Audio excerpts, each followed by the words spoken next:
18 líderes, 18 histórias, um propósito comum.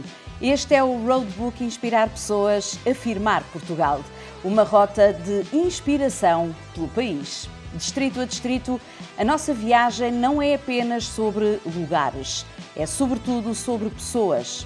Aquelas que acreditam que é possível criar, inovar e gerar valores. Fazemos a viagem juntos?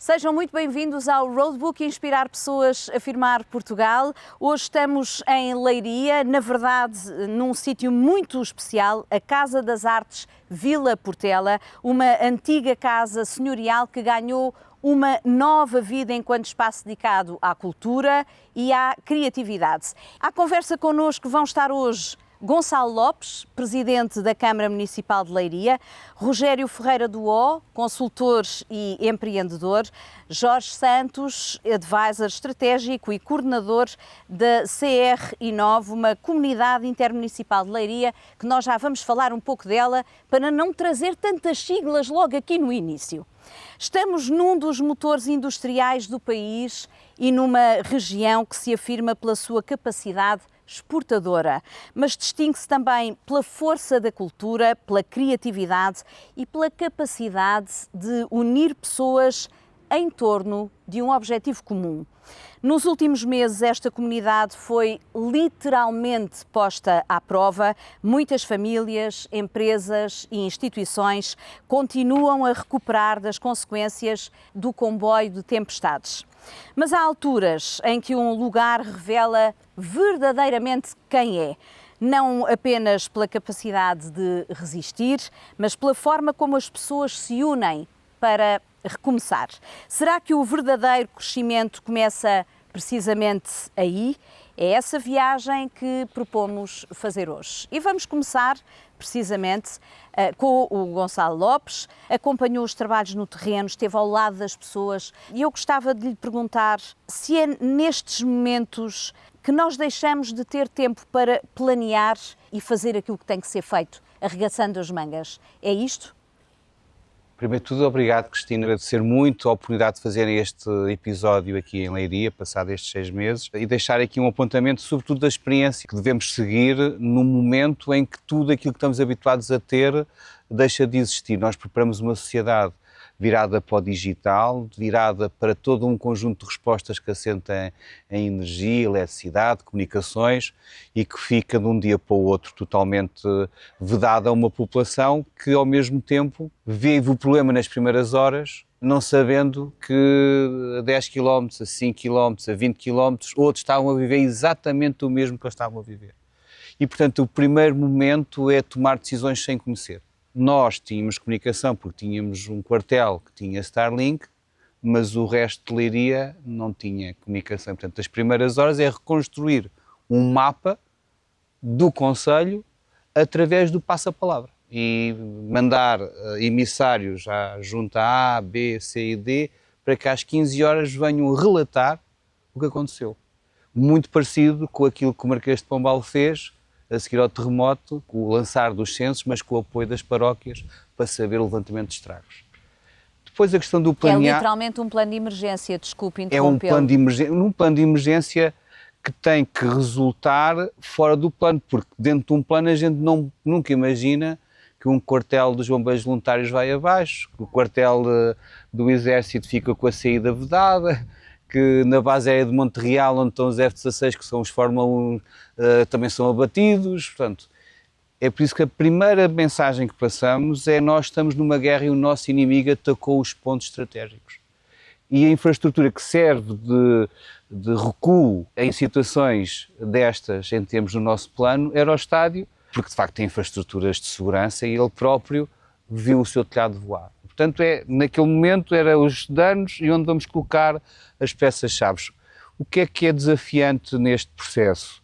É a capacidade de decidir sem informação, mas decidir. E essa é a parte que é viciante e que é de arriscar. Vantagem, quem toma decisões neste cenário tem um grau de tolerância para o erro muito grande. Claro. E por isso, mas sempre com a máxima consciência das decisões que tomamos. O primeiro modelo de organização é como conseguir delegar os problemas no maior número de pessoas e fazer um efeito de delegação o mais rápido possível, porque eram muitas atividades. Havia uma pessoa que tinha que ficar com os geradores, havia uma pessoa que tinha que ficar com a água, outra tinha que ficar com o levantamento dos danos, outros tínhamos que preparar a logística para os bombeiros que entretanto iam chegar. Portanto, rapidamente desenhar quem é que tinha que ficar com o quê foi extremamente importante. E depois há dinâmicas de reconstrução, de emergência, que resulta daquilo que é o efeito de queda em cascata, que foi o que aconteceu. Nós vivemos numa sociedade em que quando cai eletricidade, cai tudo. Portanto, cai eletricidade, cai telecomunicações, cai água e outra infraestrutura, que são as chamadas infraestruturas críticas, e depois temos as estradas que nos unem, que também ficam vedadas, portanto temos 4 infraestruturas críticas que ficam totalmente inoperacionais. E são todas elas plataformas de comunicação. Todos ligam pessoas. Exatamente. E ficámos todos vedados de comunicar ou de interagir durante bastante tempo. E o objetivo era o mais rápido possível, vamos ter que desimpedir estradas. Recuperar essas plataformas. É curioso que o Gonçalo, presumo que nunca passou por uma situação destas? Destas não, nunca tinha passado. Desta dimensão não? Alguma situação de crise assim numa... O povo de Leiria está habituado a passar por crises, não é? A gente está habituado a ultrapassar muitas dificuldades, o povo português também. Portanto, estamos relativamente vacinados, temos uma grande capacidade de conseguir ultrapassar os problemas. Nós tivemos o Leslie em 2018, antes tivemos o incêndio de Leiria em 2017, tivemos o apagão em 2025, que é as tais 12 horas de apagão. Nós fizemos também logo foi quase o primeiro teste. Agora pensem o que é passar 30 dias sem eletricidade, foi o que aconteceu com algumas pessoas de Leiria. É totalmente desumano. Gonçalo, nestas alturas, as pessoas acima de tudo compreendem, há pouco estava a dizer, até podemos errar porque a tolerância ao erro é maior, mas as pessoas querem verdade, querem transparência. Para si foi fácil esse momento de comunicação, a sua emoção que trouxe para tantos momentos que todos nós assistimos? Eu não andei a desimpedir estradas, não andei a colocar geradores, tinha uma missão, que era organizar o dispositivo, dar o meu contributo, ser uma inspiração para a minha equipa e ser uma ponte com a população que nos conseguia ouvir e os líderes com quem eu reunia todos os dias. Nós todos os dias reuníamos com os presidentes de junta e com os escoteiros e com as empresas de água, empresas de lixo. Tínhamos de ser uma referência de otimismo, de segurança e de confiança. E tínhamos de transmitir isso para a população, que é o que aconteceu é dramático, mas nós vamos dar a volta por cima. Isso mesmo. E nós vamos reerguer. Foi por isso que ao fim do segundo dia, nós tínhamos que encontrar uma palavra para aquilo que ia acontecer. E a palavra, não me perguntei quem é que trouxe a ideia, porque já não me lembro, estou farto de pensar. Mas qual foi a palavra? A palavra foi reerguer, surgiu e ficou. E como é que está Leiria hoje? Houve preocupações na área das pessoas, a título individual. Aquilo que afetou mais foram as casas e os carros. Ficaram centelhados, foi um momento dramático, que é aquela reposição da vida normal. Depois há uma dimensão que é a dimensão das empresas. Na altura tive bastante receio que algumas empresas não voltassem a abrir. Felizmente a reação foi extraordinária. E aqui o primeiro dinheiro que chega é o dinheiro dos empresários.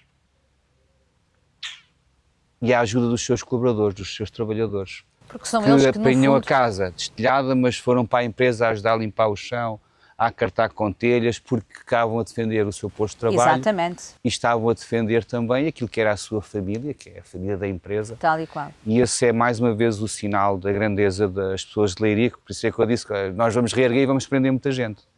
E portanto vai haver empresas que vão regressar e vão regressar mais fortes. Depois tínhamos uma necessidade que era explicar ao resto do país o que estava a acontecer num dia em que tinha existido um jogo de futebol entre o Benfica e o Real Madrid, que não se falava de outra coisa, em plena campanha eleitoral para as presidenciais, e de facto é esse primeiro choque de comunicação que surge, que foi o momento em que uma pessoa teve que dizer que isto era um ambiente de guerra e que a calamidade nós já estávamos a viver e que ela tinha que ser decretada porque só faltava no papel, porque na realidade calamidade já nós tínhamos. E foi essa confrontação que foi um momento crítico de comunicação, era se devíamos fazer pressão alta ou se devíamos ficar parados, não é? E optámos pela pressão alta e mesmo com riscos. Mas se não fizéssemos pressão alta também não havia noção do que estava a acontecer. Portanto, a minha missão também era que isto continuasse o maior tempo possível dentro do radar das preocupações dos portugueses. E aí conseguiu-se uma coisa inédita, que foi uma reação solidária única, nunca antes vista. E, de facto, o povo português demonstrou a sua grandeza, que é quando, de repente, eu vou para lá para ajudar. Eu vou lá no fim de semana entregar um cabaz de comida. Deixa estar que eu vou arranjar um pessoal para lá dos teatros, de norte a sul. E vieram centenas de pessoas. Muita gente nos fins de semana, quando tinham o seu tempo. Houve pessoas que passaram semanas a fio cá, escoteiros. Eu vou deixar esse elogio, já conheço os escoteiros há muitos anos, e é um ensinamento, porque acho que temos que aprender com isto. No futuro, quando acontecer, porque a probabilidade de acontecer é muito grande, privilegiem o associativismo, o clube desportivo, os escoteiros, as IPSS, os lares. É um território que tem pessoal habituado a trabalhar nas associações, e muitos deles são voluntários e são empresários. Esse pessoal é resiliente. Porque aí existe uma palavra que é união. É união, é. E a questão da empatia é muito importante. E foi aquilo que se tentou explicar, tentem colocar-se no lugar das pessoas de Leiria para perceber o que é que estamos a sofrer. Claro. E o que é que incomoda mais às pessoas de Leiria, da Marinha, está aqui muitas pessoas ali da Batalha, está aqui muita... A recuperação da paisagem é o que vai demorar mais tempo e é aquilo que, do ponto de vista psicológico, nos afeta mais. Uhum. A pessoa, quando compra uma casa, compra porque tem uma vista e aquela vista tem um valor. Se de repente aquela paisagem desaparecer, a casa fica desvalorizada. E isso vai demorar tempo a reconstruir, por isso é que o nosso projeto de replantação também tem que ser muito bem preparado. Já não será para nós, será para os nossos filhos e para os nossos netos, mas é muito importante recuperar a camada florestal e das cidades, que já eram quentes, e é uma das coisas que queria dizer. Acho que hoje só damos valor à árvore quando a perdemos. Ou quando vamos fora e vemos cidades com tantas áreas, e afinal de contas a nossa cidade devia ter mais jardins e mais espaços verdes. E infelizmente nós ficámos com esse déficit, agora vamos ter que ir recuperando. E Gonçalo, que outros desafios sente que tem Leiria, que tem o distrito de Leiria para os próximos tempos, depois do que aconteceu?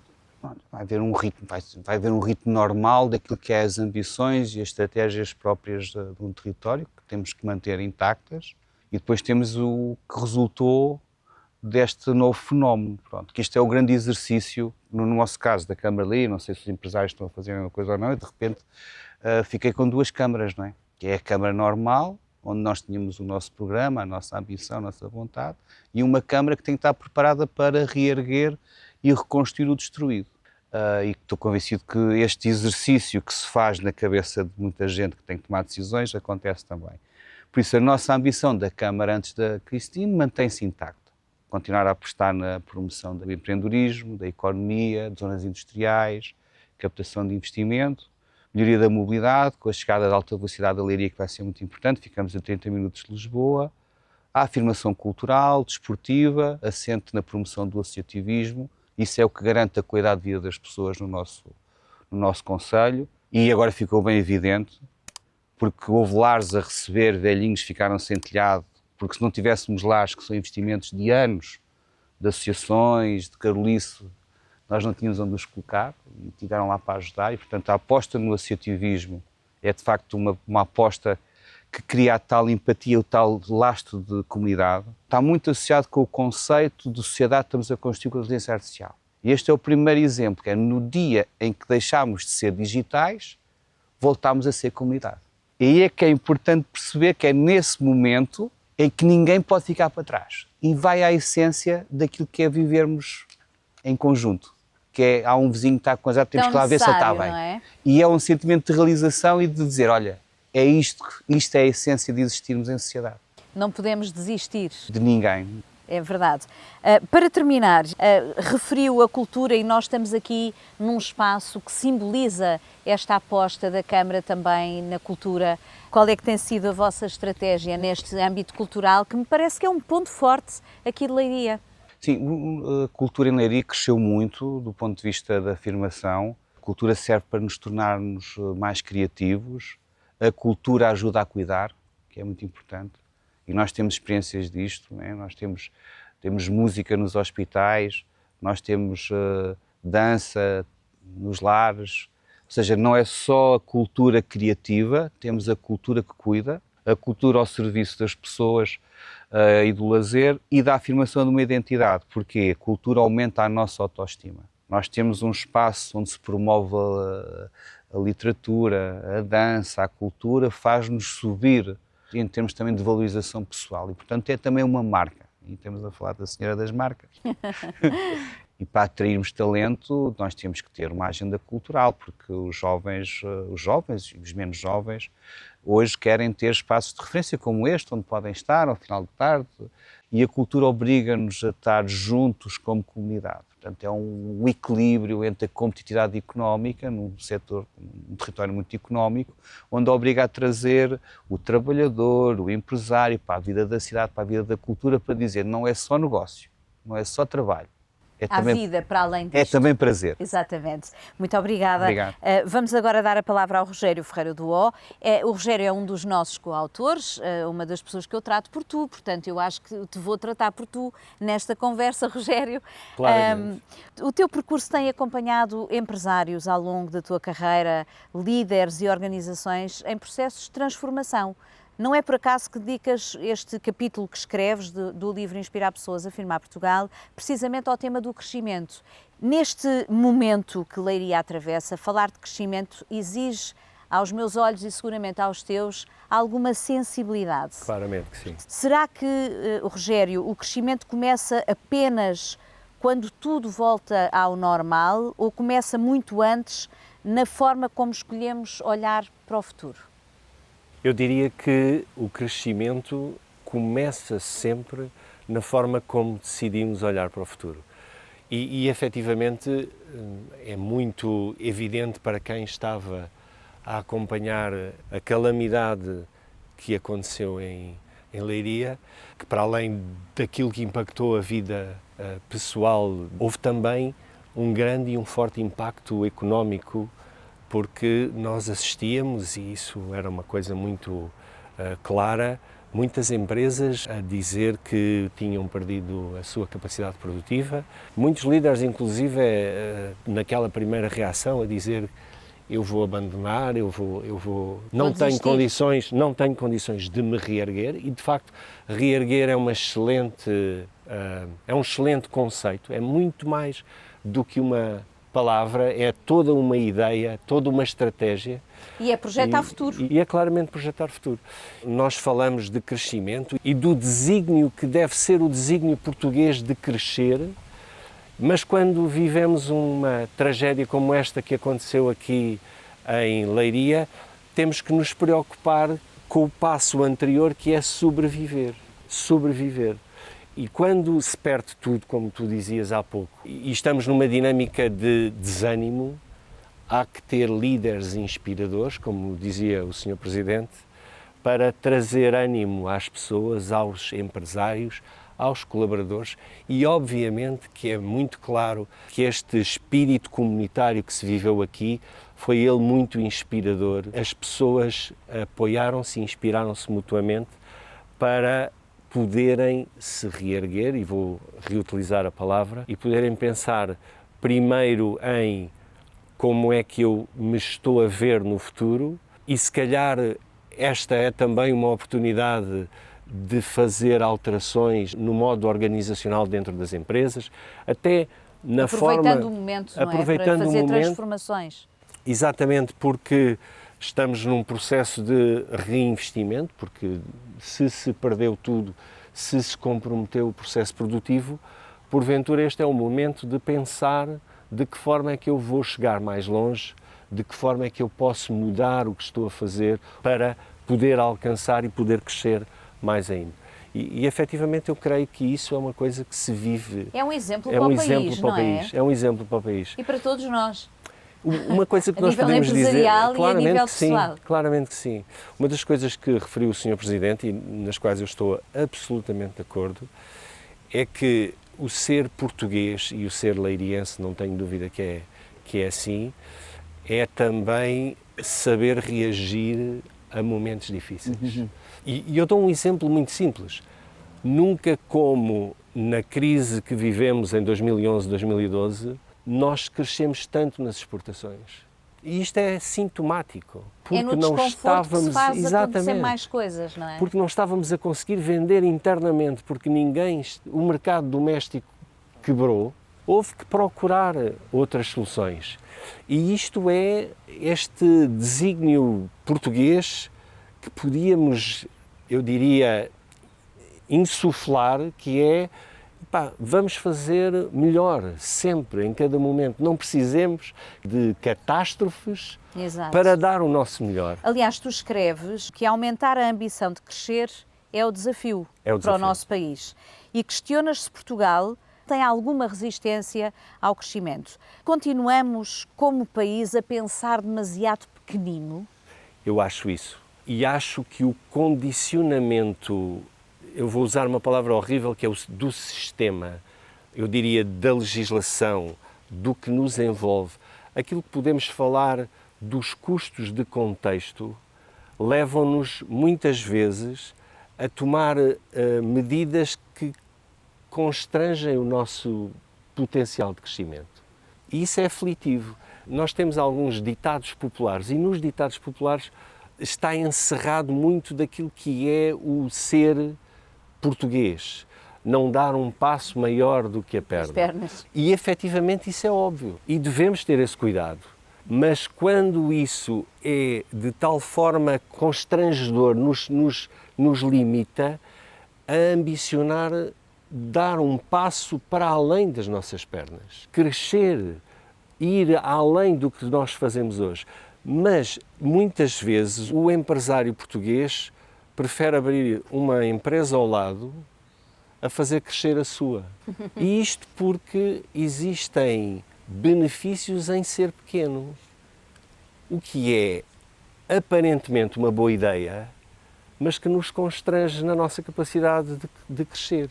Quando dizemos assim, as empresas mais pequenas têm impostos mais baixos. Tem mais benefícios. As empresas mais pequenas têm menor necessidade de cumprir quadros regulamentares exigentes. Parece uma boa ideia, mas o que estamos a fazer é a limitar o crescimento das empresas. E por isso temos tantos milhares de empresas, microempresas, microempresas, não é? E exatamente. Tu falas muito bem e eu recomendo vivamente que leiam o capítulo Crescer, que é assinado pelo Rogério. Tu tens aqui uma coisa que eu adoro, que é um mantra e que diz, para mim, ou eu estou a crescer ou saio. Como é que tu aplicas isto na tua vida? Exatamente. Nós estávamos no quarto ano da universidade, ou talvez no quinto, já não me recordo bem, e estávamos todos muito nervosos porque era a primeira vez que vinha um CEO de uma multinacional falar com os alunos da nossa universidade. E naquela maneira muito exuberante que os americanos têm, ele aos gritos dizia "Here with us, or you go up, or you go out." E aquilo bateu muito forte. Nós éramos todos muito novos. Aqui connosco, ou vais para cima ou sais. E ficou-me aquilo completamente inculcado na minha mente. E há um momento na minha vida em que é uma altura de fazer um balanço. E a lógica era, eu estou sentado na mesma cadeira há 10 anos. Na lógica do americano, eu já tinha que ter saído 5 vezes, não é? E eu percebi naquela altura que era diretor financeiro, sentado na mesma cadeira, mas quando eu, em 96, cheguei à empresa, nós éramos 2 empresas, tínhamos 100 milhões de euros de carteira, 10 anos depois tínhamos 1.000 milhões de euros de carteira. E, portanto, eu não era o mesmo diretor financeiro. Ou seja, cresci, não na verticalidade, mas na nas responsabilidades. E, portanto, é daí que eu tirei o meu mantra, "Here with me, or I grow up, or I go out." Ou seja, aqui comigo, ou eu cresço, ou então saio. E este é um racional que nós podemos, e eu vou dizer devemos, aplicar à economia, às empresas. Porque as empresas que desistem de crescer provavelmente deixam de ser a prazo, deixam de existir. Porque o conforto de eu estou bem, tenho os meus clientes, tenho isto tudo controlado, ganho o meu dinheiro, esse é um conforto efêmero. E perigoso, não é? E perigoso, e muito perigoso, porque esse conforto leva-nos a acreditar que nada de errado pode acontecer. E depois, quando percebemos, até aqui com a Leiria, que de um momento para o outro, a nossa vida vira-se de pernas para o ar. Exatamente. Rogério, tu falas muitas vezes da importância da formação e investimento nas pessoas. No meio de tanta tecnologia e inovação, continua a ser esse o fator mais importante para o crescimento das empresas em Portugal? Mais ainda do que alguma vez, Cristina.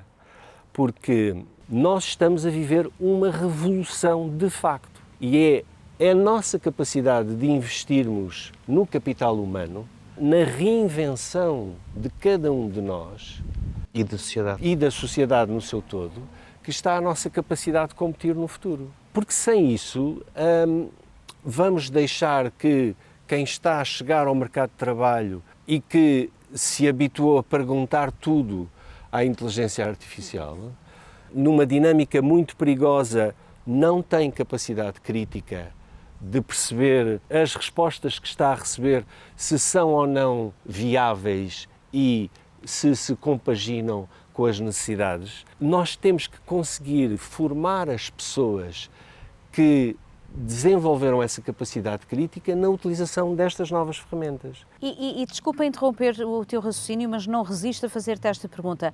Não achas que, ao mesmo tempo, a inteligência artificial pode ser um grande aliado para nós aprendermos de vez a aumentar o nível de produtividade do país? Claramente que sim.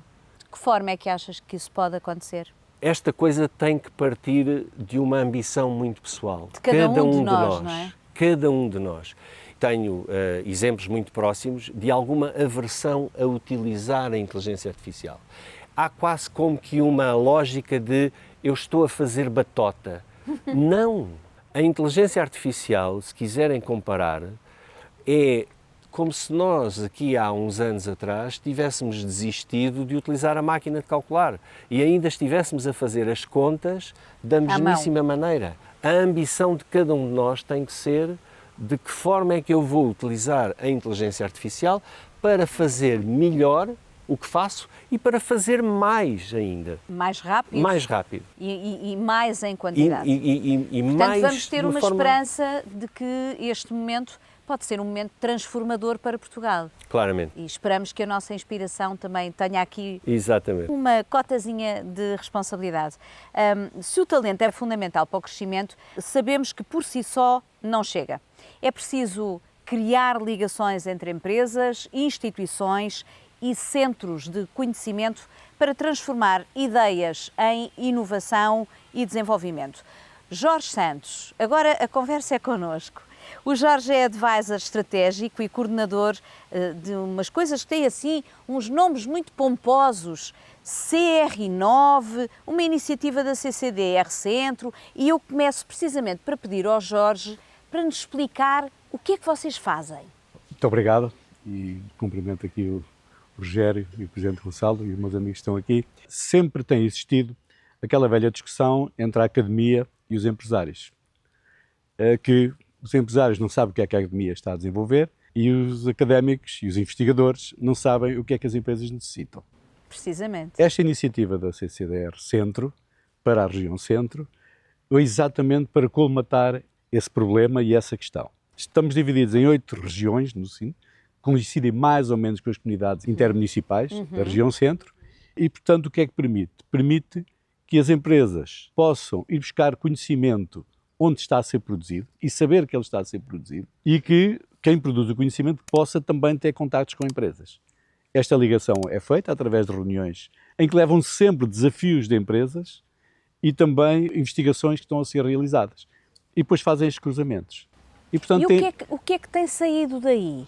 Isto tem saído daqui muitas parcerias já interessantes. Entre Dali- academia, centros de investigação e Entre empresas. academia, centro de investigação e empresas, e até entre empresas Muito de bem. muito grande dimensão e com startups. Temos casos Espetacular. desses também com câmaras municipais, com IPSS, que no fundo é ligar os produtores do conhecimento com os utilizadores do conhecimento. Durante muitos anos andámos a fazer investigação, chegámos a ter 2 ou 3% do PIB em investigação e desenvolvimento, e isso não se refletiu no crescimento do país. Estamos a falar, não se refletiu em PIB. E conseguem perceber porquê? Muito desse conhecimento ficou em patentes, ficou em papers, e não foi aplicado saiu em termos de dali. empresas. Uma grande maioria das patentes não geraram resultados, tiveram investimento nas próprias patentes e não estão a ser aplicadas. Às vezes é preciso ter muito cuidado, que coloca-se sempre a dicotomia que a culpa é dos empresários ou a culpa é dos investigadores. Não. Todos nós temos que fazer, não há culpa de ninguém, todos nós é que temos que fazer mais. Nós estávamos a falar aqui de talento e da importância das pessoas. Acha que projetos como estes ajudam efetivamente os territórios a crescer? Estes projetos são sementes. Isto nada se faz de uma vez. Claro. Agora, nós temos que criar as condições e isso tem que ser feito para Portugal.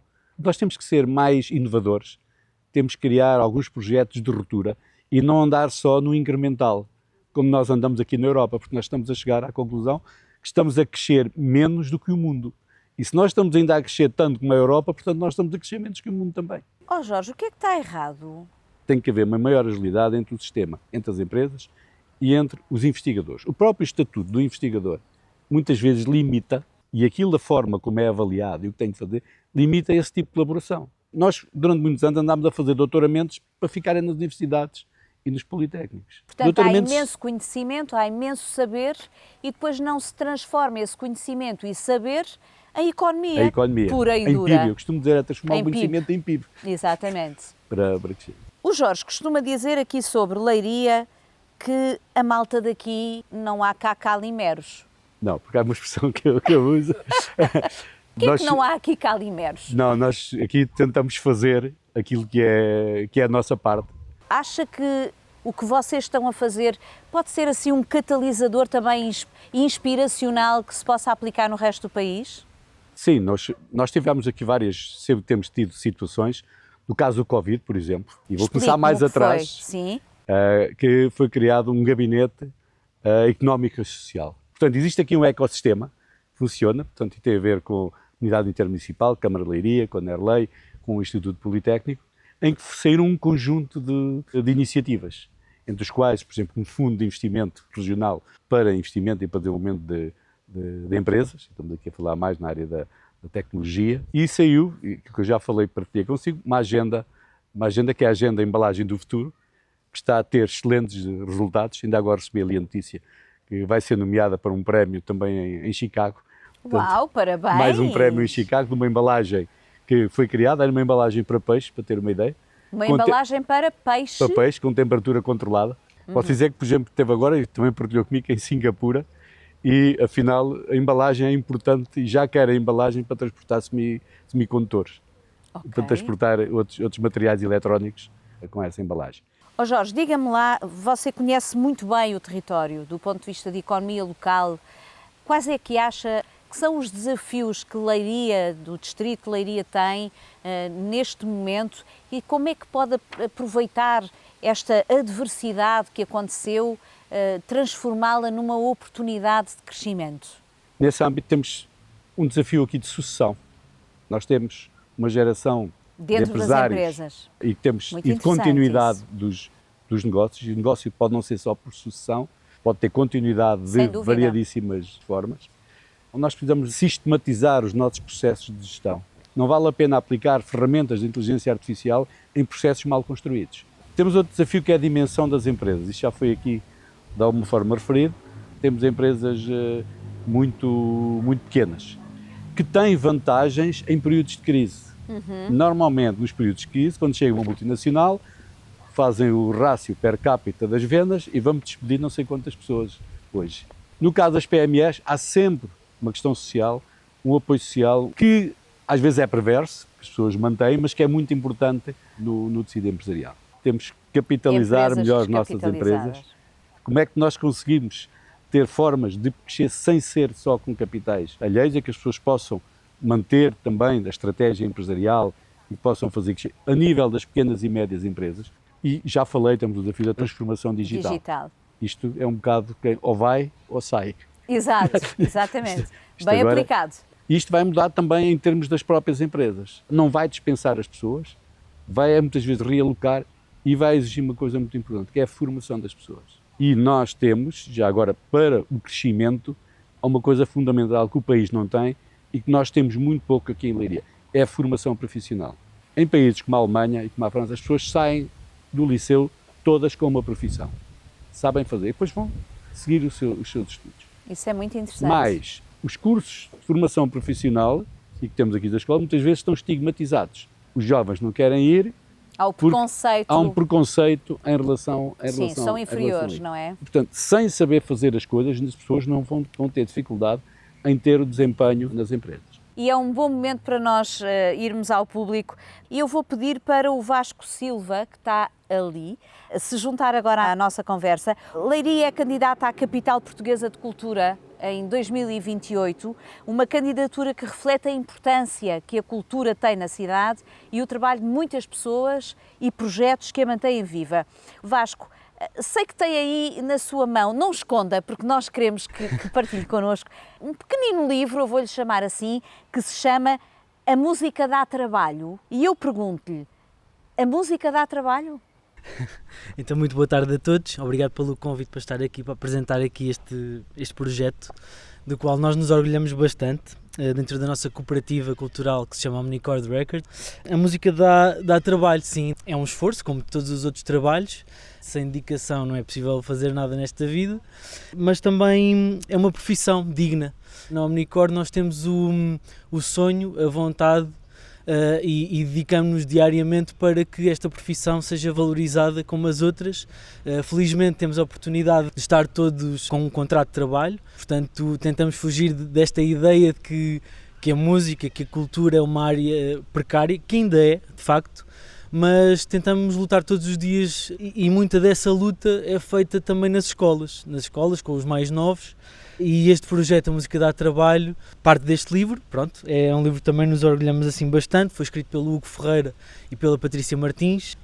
Há aqui uma vontade enorme de passar formação e capacitação às gerações seguintes. É um propósito que vocês têm sim, na vossa vida, eu acho que é um propósito, não é? Sim, que é herdado, pronto, pelas gerações anteriores que passam às gerações novas e felizmente depois acabamos por ter esta vontade e esta pertença, também este sentimento de pertença em relação à nossa cidade, queremos nos manter cá.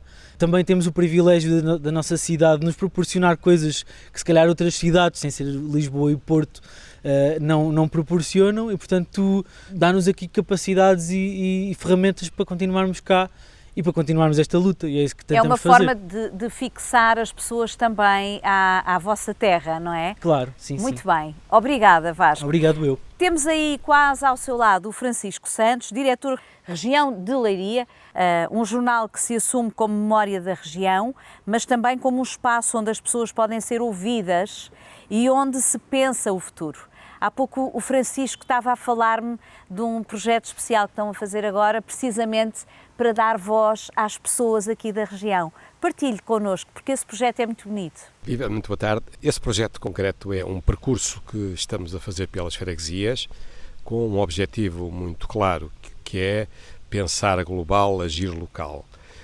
partindo do impacto das tempestades para os caminhos do futuro.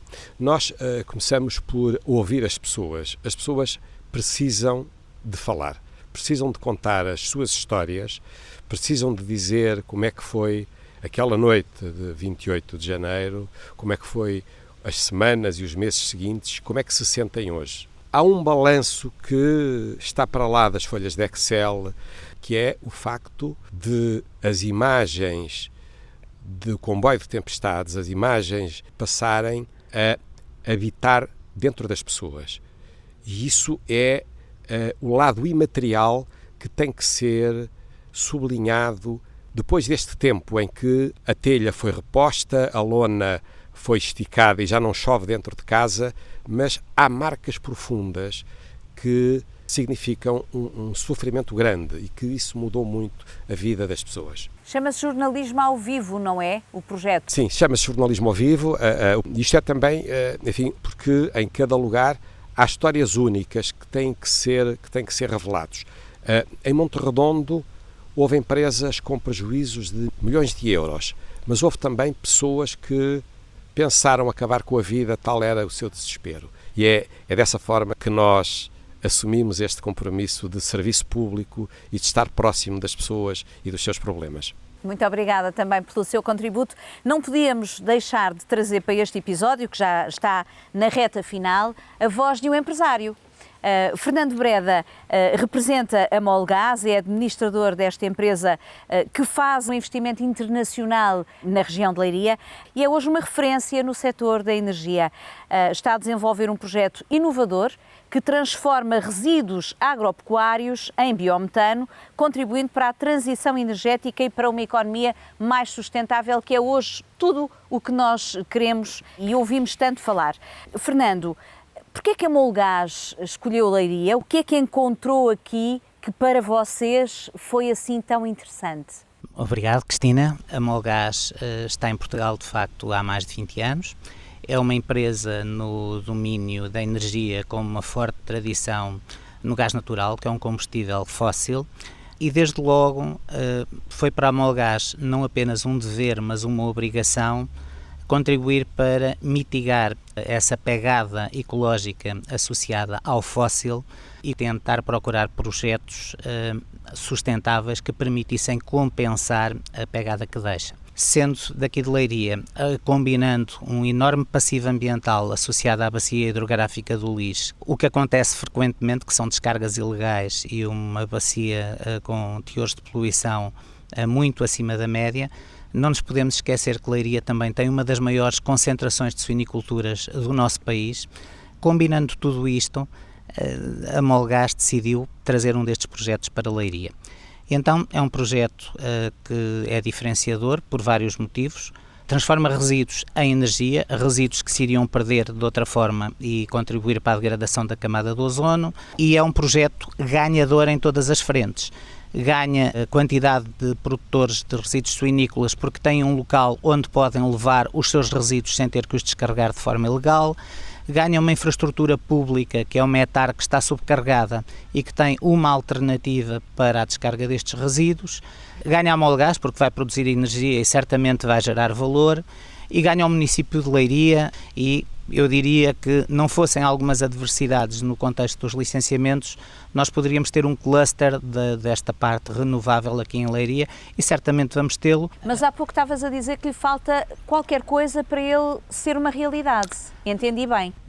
Estamos há 3 anos à espera de um licenciamento ambiental e, de facto, este projeto não faz mal a ninguém e não tem impactos. Antes, pelo contrário, vai mitigá-los. Para que tenhamos uma ideia, nos últimos 5 anos, França tem 150 projetos destes que nasceram e a nossa latitude, o nosso país, está mais uma vez a perdê-lo, porque provavelmente estes investimentos vão ser canalizados para outras latitudes. Mas é assim que se perdem depois oportunidades para os territórios, não é? Com alguns pormenores burocráticos que por vezes atrasam o desenvolvimento da economia local, não é, Gonçalo? E há aqui uma coisa que é muito importante. A paz é a energia. A gente anda à guerra por causa de energia. Sempre foi assim. É verdade. Se nós não nos tornarmos autossuficientes e se queremos ter indústria no futuro, temos de ter energia barata e temos de ter energia verde. E o biometano dá uma grande ajuda às empresas de vidro da Marinha e outras que precisam de gás. E, portanto, qualquer investimento que seja feito nesta área, seja no mar, nas offshores, seja nas ondas, seja nas eólicas, seja nas barragens, seja... é tornar o nosso país mais rico e temos que fazer mesmo esse investimento. E isto ia resolver o problema. Ia pegar num resíduo, algo que é mau para o ambiente e ia fazer riqueza. Como há um desconhecimento grande de como funciona, até da própria administração, há um sentimento de recuo ou desconfiança e exatamente. Isso prejudica. Muito bem. Para terminar, o que é que numa palavra se pode dizer que faz falta para afirmar o distrito e para afirmar o país? Algum de vocês quer começar? Uma palavra. Grande desafio. Eu vou ter que arriscar a palavra crescer. Faz falta crescer e faz falta ter essa ambição e esse desígnio nacional. Senhor Presidente. Acho que falta confiança. A confiança de que existe uma capacidade inata e que essa capacidade vem muito daquilo que é o ADN do português, porque a gente tem, de facto, talento para conseguirmos demonstrar. Precisamos, muitas vezes, dessa confiança. Jorge. Propósito. Uau! Acho que falta um propósito para o país, falta um propósito para os municípios. Acho que, ou se há, tem que ser mais claro. As empresas têm que ter um propósito. 3 palavras muitíssimo interessantes, diria eu. Agradeço aos 3 por terem vindo, obrigada também a vocês por terem estado connosco e obrigada aos que estiveram a acompanhar-nos, quer nas nossas plataformas de podcast, quer no Brands Channel. Esperamos sinceramente que Leiria consiga reerguer-se e já agora deixo a indicação de que quem tiver interesse nestes conteúdos nos pode seguir no nosso Brands Channel, nas nossas redes sociais. Nós vamos estar à vossa espera numa próxima paragem muito em breve aqui no Brands Channel. E pronto! Lá por fim.